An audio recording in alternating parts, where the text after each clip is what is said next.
वैष्णव जन तो तेने कहिए जे, पीर पराए जाने रे। वैष्णव जन तो तेने कहिए जे, पीर पराए जाने रे। पर दुखे उपकार करे तो ये मन अभिमान ना।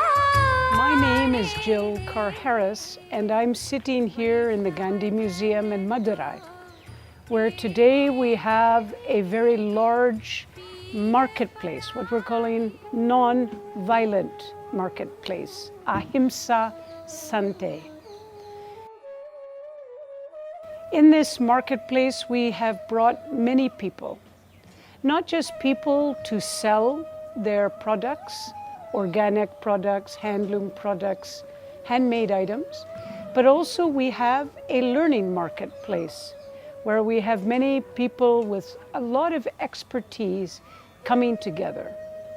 The whole purpose of being here in this Ahimsa Santhai is to find a narrative, a non-violent economy, a narrative for the non-violent economy. We have a narrative for our mainstream economy, which we feel has become increasingly violent. Violent because fewer and fewer people are holding greater amount of wealth.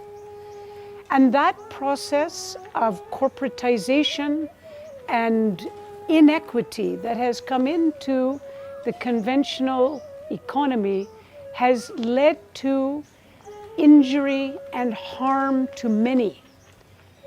So, in the spirit of Gandhi, we have tried to see how do we bring more people into an economy. For that, we realized there needed to be a different, alternative economy. Friends, this nonviolent economy is basically putting forward the importance of a green economy. Green in the sense that we need sustainable production and consumption. We need to find ways to reduce our waste and recycle and use and maximize use of resources. So part of the nonviolent economy that we're foregrounding here is a green economy. But we're also talking about a local economy. Now, in the age of with so much technology, concentration of capital, the economy is very centralized. We can find it on our handset. Many of us are using that global economy daily. But the problem with this global economy is that we lose our humanity. What makes us human is a sense of interaction with other humans, a sense of human belonging, knowing who's producing what we're consuming. This is getting lost in our global economy. So global economy is not bad, but we need to give more impetus to a local economy. So friends, when Gandhi talked about khadi in the 1920s as a way of weaning Indians off Manchester cotton cloth, Manchester cloth, this was done by a charkha, a spinning wheel, and it was putting the power of production in the hands of people so that they could control price and not go into poverty. So this idea of local is connected to the idea of working with the hand, just like Gandhi suggested spinning as a way of livelihood for so many in this country that would give them independence and self-reliance from the British. So local, working with the hand, and self-reliance is really what we mean by localization. What you can make with the hand, you make with the hand. What you can't make with a hand and small machine, then you use a large factory. But this idea of localization was very, very important and is in the nonviolent economy. We've spoken about green, sustainable production and consumption. We've talked about localization as being very important. But the third one is what we call an inclusive economy. This is central to what Gandhi talked about, which was how do we ensure that everybody has a livelihood? It's not a question of mass production, it's a question of production by the masses. How do we ensure that everybody has a livelihood, not only in India, but globally? What we have seen is an exclusive economic growth, a jobless growth in the last many years, where people have seen the rise of their GDP, but we have not seen a rise of jobs. As our GDP bounces at around 4 or 5% per annum, we find we do not have greater livelihood for the people at the bottom. In fact, friends, if you remember during the pandemic, when industries stopped and came to a standstill, how millions of people lost their jobs and they had to start returning to villages. But without getting their income, they had to walk back to their villages. Millions of people walked back to villages.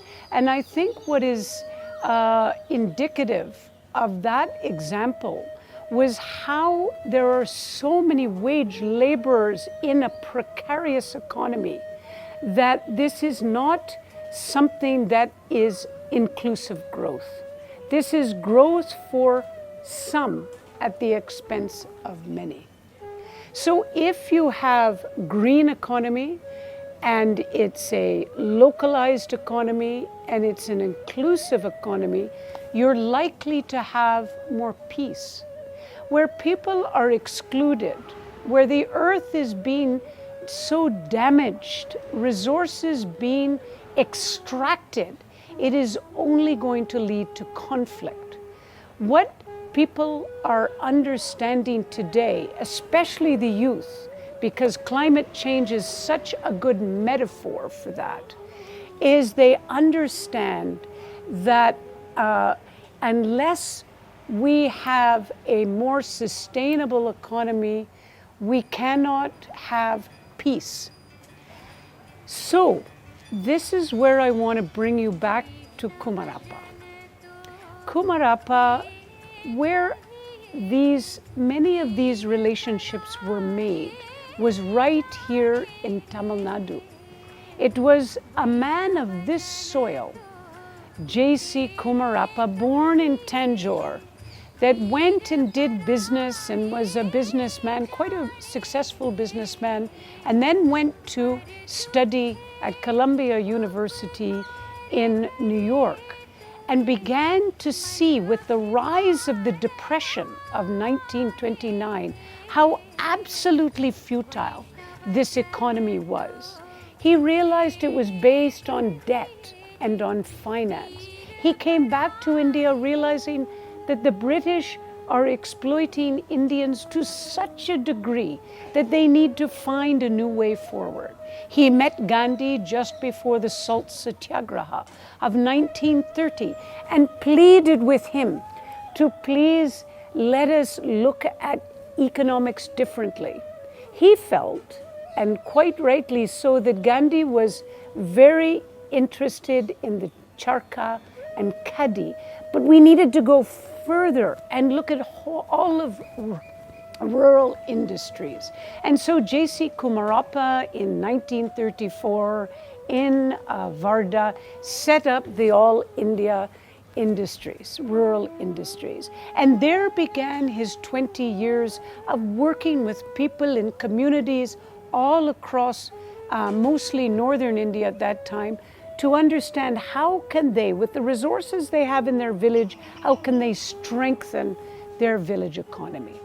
And this idea that Kumarappa brought was feeding the notion that Gandhi had, that India was actually 500,000 villages in a country called India. But Kumarappa was trying to find for those 500,000 villages livelihood, an economy that could be sustainable. And for that, he realized green economy, localization, and inclusive economy were three elements that were necessary. And so he went about working. I think with the path that India took under the 5-year planning and building up an industrial economy, this was completely antithetical to what Kumarappa was saying. And so Kumarappa got very frustrated that all the work he was doing at the micro level was not reflected in macro policies. And so around 1955, Kumarappa came back to this place, Madurai, T. Kalapati, about 40 kilometers from central city of Madurai. And there he was accepted by a person who ran a school to set up his training in T. Kalapati and the Gandhi Niketan. And he spent about the last 5 years of his life. So he came back to his roots. In the process, he had, in the years he had been in North India, he wrote a book, Economy of Permanence. He wrote a couple of books and many articles, but the main one that is highlighted today is Economy of Permanence. Economy of Permanence is basically, how do you take an economy and map it on nature and natural processes? Because nature and natural processes have existed for millions of years. And the main problem with the economy, as we've contrived it from Adam Smith onwards, has been all based on the vagaries of the market, on who buys and who sells. And in that market vision from Adam Smith onwards, which led to a brilliant industrialized process in Europe, what happened when it came to poor populations, where there were massive poor populations, people found that they could not survive well in that kind of market. That market was against them. The market was lopsided, not in favor of small producers. So it took a Kumarappa to come into that mix and try to find ways to bring that economy more in line with nature. I remember, friends, in 2017, when it was the anniversary of one of the anniversaries of Kumarappa, and many of the environmentalists of India came together and said, my goodness, J.C. Kumarappa was one of the greatest environmental economists of our time. And I would say, friends, we value Schumacher, we value many people who have written on medium, small technology and small economy. But really, J.C. Kumarappa was the father of this notion of rural economy based on grassroots communities creating livelihood. So Kumarappa has been the inspiration. And that's why we're in Madurai, because he left us in Madurai. He left us, but after Kumarappa's death, many big NGOs developed based on Gandhian values. You find Asefa under Loganathan, Loganathan has shepherded this great organization, ASEFA, based on Gandhian values. Dan Foundation has come from this soil, shepherded by Vasi Malai. Gandhigram is a huge trust, has been a huge trust that has shepherded thousands of small enterprises. And Kunakaran was at one of the really great leaders of nonviolent economy, the vice chancellor of Gandhigram University. So all of these people gave us the ground from which things developed. Now, friends, today, these social organizations, ASEFA, Dan Foundation, Gandhigram, things are shifting. They're shifting because the new generation want to move more to social and community enterprise. They want to see how to make markets have some influence on the market. The ASEFAs and the DANs and the Gandhigrams have been excellent in organizing producers, but the marketing is weak because you need consumers, not just high-class consumers, but middle-class consumers to buy the products. And therefore, it was very important that social enterprises and community enterprises come up. That is what this Ahimsa Santhai here today is celebrating.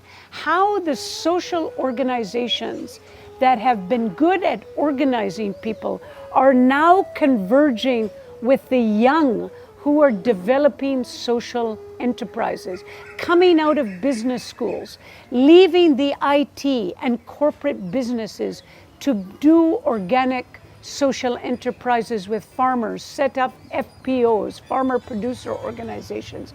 This is what we're trying to bring together. And the youth with the more traditional social organizations into a network called the Nonviolent Economy Network. So this is a direct result of the work of Kumarappa, J.C. Kumarappa. This is a direct result of a Gandhian economics at base. Friends, you're looking at me wondering, why is this woman who has a white face sitting here telling us about all of these, being in Madurai, Gandhi, and so on?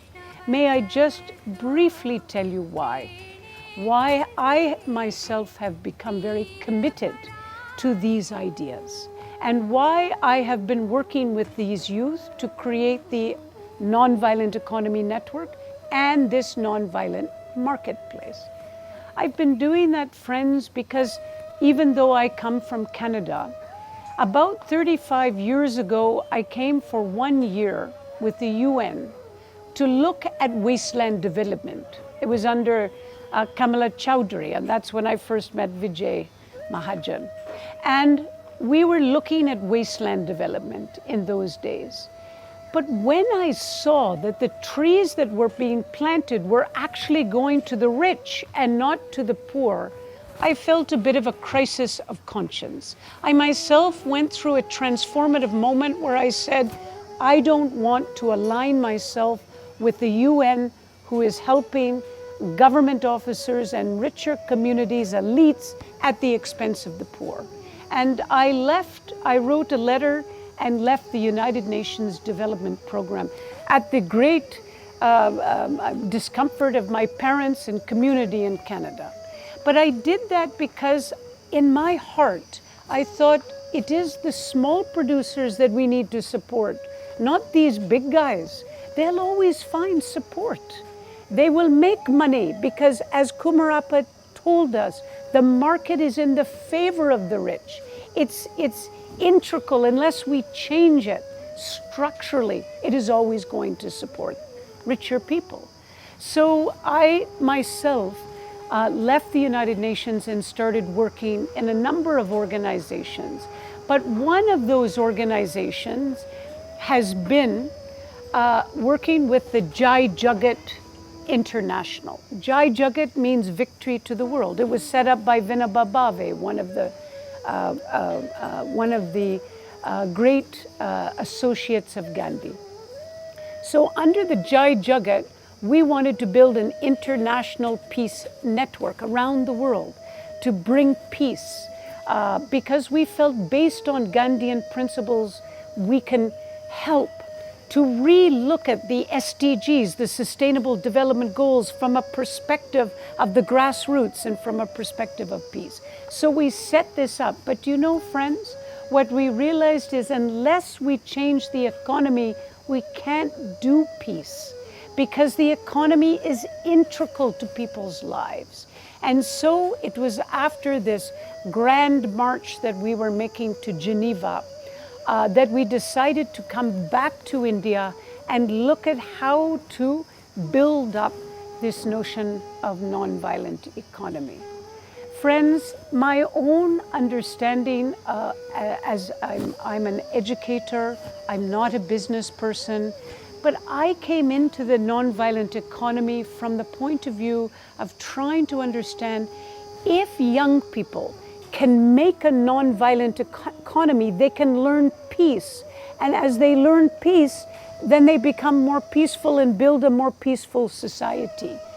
If they only study peace and study Gandhi at the university, then they go out in a very violent world. And they can't do much in that violent world because they don't have the tools to do so.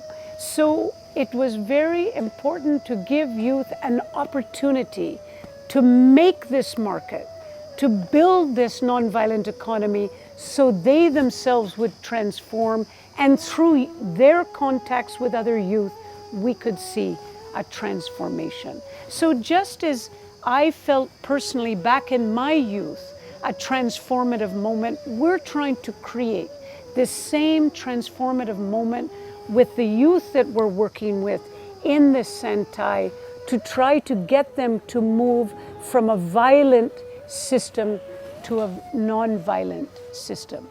Friends, we know how violent and competitive and predatory our advanced corporate capitalist world has become. And yet many of us are trapped in it for just our own survival and our own family's survival.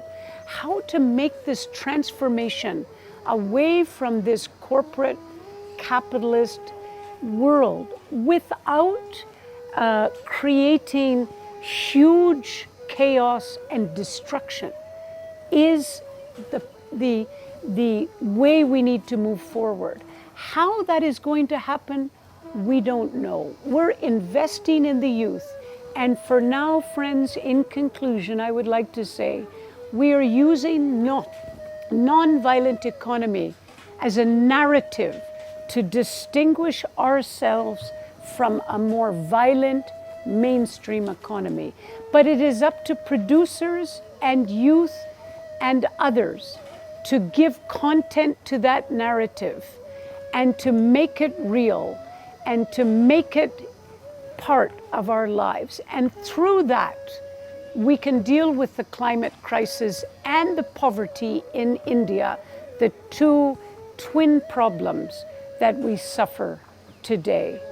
I thank you for your patience and wish you Jai Jagat. So friends, the Jai Jagat March, when we were marching across 10 countries to Geneva, to bring a grassroots perspective from communities, from grassroots and marginalized communities, their view of the Sustainable Development Goals. We felt that was a march of peace. And we were doing it because we have understood that Gandhi is so relevant today. Gandhi's relevance is not to just speak his biography, not just to make him an icon, but to understand the message he gave us, which is we need to bring from common ordinary people, from their hearts, the desire for a way to act to bring justice. And peace without justice is not peace.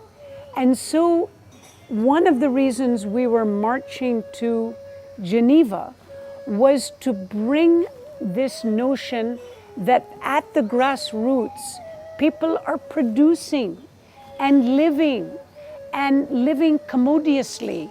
And it is that needs to be supported and not reversed by imposing on the grassroots an industrialization which takes away their power, their self-reliance.